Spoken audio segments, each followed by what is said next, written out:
Hello, and welcome to the Dull Narrator. Today, I will be telling you a story so remarkably uneventful, so impressively ordinary, that it may gently guide your mind into a state of calm, stillness, or perhaps a very pleasant nap. This is the story. This soldier officially never left the war. The American Civil War ended in 1865. For the government, it ended on paper. For one man, it never ended at all. The file was thin. That was the first thing anyone noticed. In the summer of 1908, in a records office in Washington, D.C., a junior clerk named Edwin Mallory was tasked with reviewing unresolved military service entries from the War of the Rebellion. Most of the work was dull, even by government standards. Names, serial numbers, enlistment dates, discharge confirmations, thousands of them.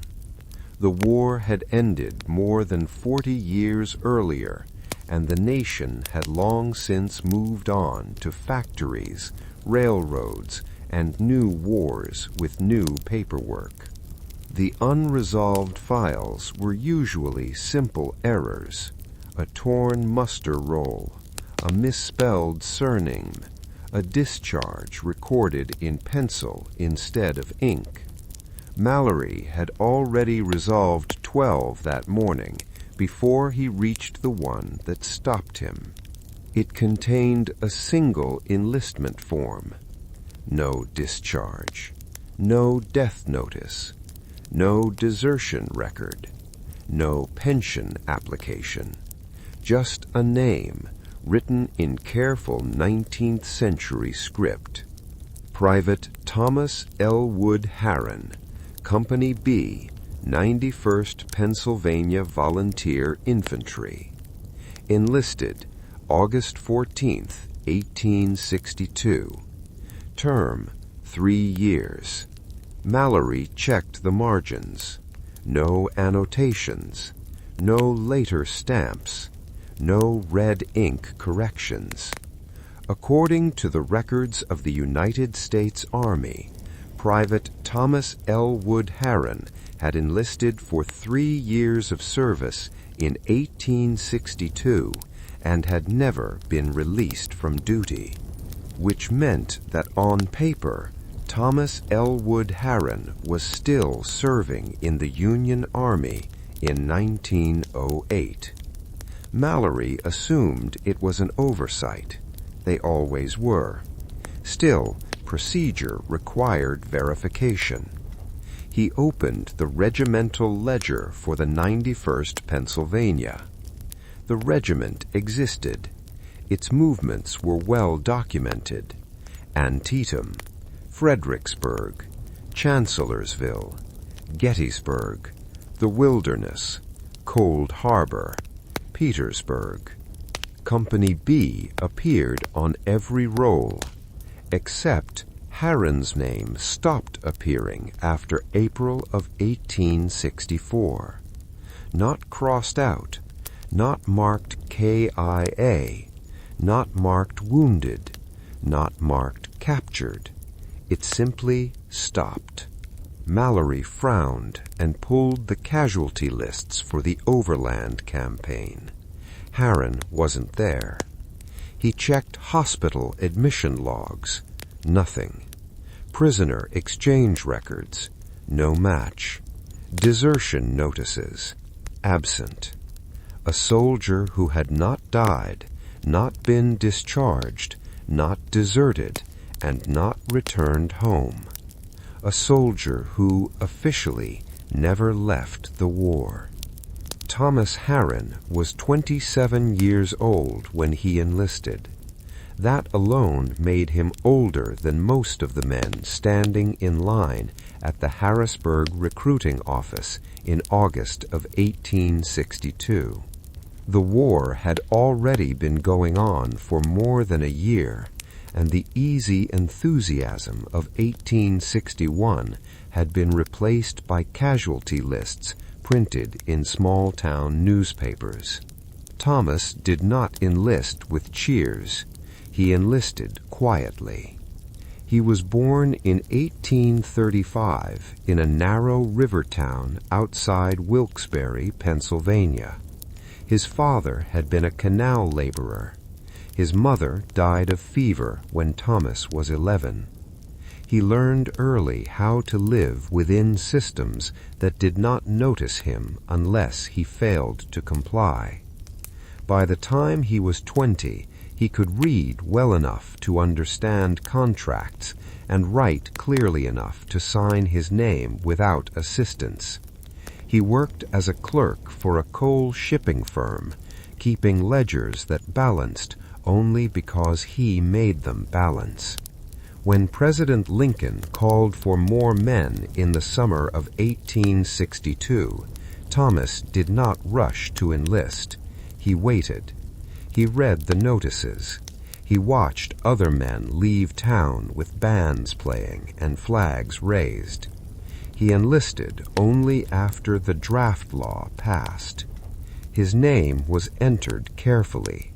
His physical examination noted him as sound, 5 feet 9 inches, brown hair, gray eyes, no distinguishing marks. The enlistment form was signed by Captain Harold Pierce, Company B. That signature would be the last official mark ever made on Thomas Harron's military life.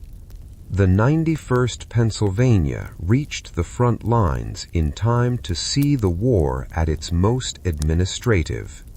By 1862, the Union Army was a machine of paper. Men were counted constantly. Morning reports, evening reports, sick lists, ammunition tallies, rations issued and consumed. Thomas adapted well. He was not loud. He followed orders precisely. When assigned guard duty, he stood exactly where he was told. When issued 3 days' rations, he consumed them over exactly 3 days. He did not write many letters home. There was no one left to receive them. During the Battle of Antietam, Company B was held in reserve. Thomas saw the wounded come back before he ever saw the enemy. Men missing arms, men screaming without sound, officers shouting numbers instead of names. After Antietam came Fredericksburg, where Thomas fired his rifle but could later not say with certainty whether he aimed at a person or a shape or smoke. His service record noted nothing remarkable, which was the problem. In the spring of 1864, General Grant took command and began pushing the Army of the Potomac south. The pace increased. So did the paperwork. Men were reassigned, consolidated, re-recorded. On April 19, 1864, Company B submitted its morning roll. Thomas Harron's name was present. On April 20th, it was not. There was no notation beside the blank space. No explanation was required if the absence was temporary. Men were sent on detached duty. Men fell ill and reappeared days later. But Thomas never reappeared. What happened next was not noticed because nothing happened. No officer filed a report. No clerk raised a question. The company was engaged continuously. Men died daily.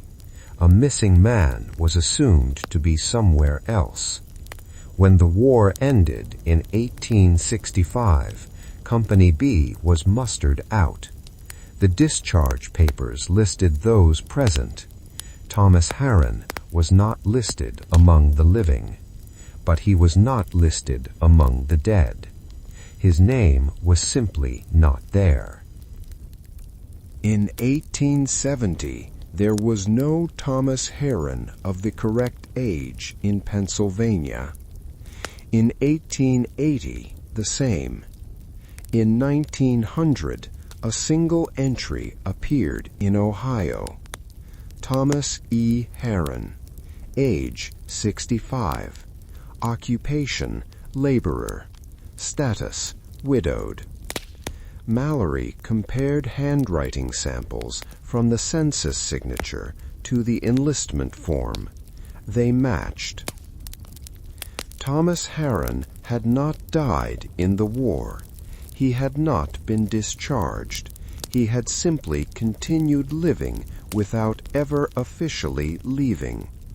And because the government never recorded his exit, the war, for him, had never ended.